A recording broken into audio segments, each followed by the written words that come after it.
First, there was Uber, ride sharing, then Airbnb, house sharing.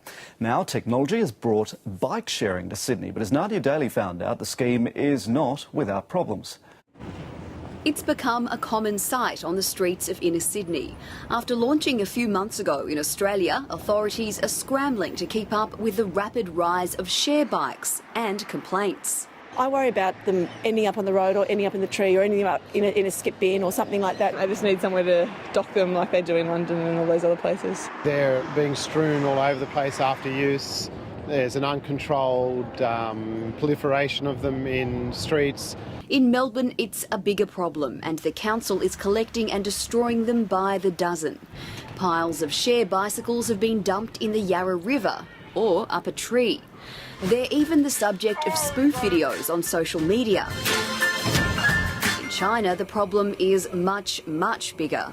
Newer app-based bike hire schemes like oBike and ReadyGo mean you don't need to return your bike to a dock. So if I want to use a bike, I open one of the apps, find a bike and hop on. And then when I'm done with my journey, I leave the bike, well, pretty much anywhere. And that's what's causing problems in some places. oBike says it's mining data from its GPS-tracked cycles to tackle the problem. When we see the bikes being ridden to a particular location more often, our teams are going out there on a regular basis and redeploying them to areas where what we call as hotspots. We need the governments, state governments in particular, to step up to the plate, but also local governments to put in place the cycle facilities, including bike racks and places where people can be clear that they can safely store the bicycles.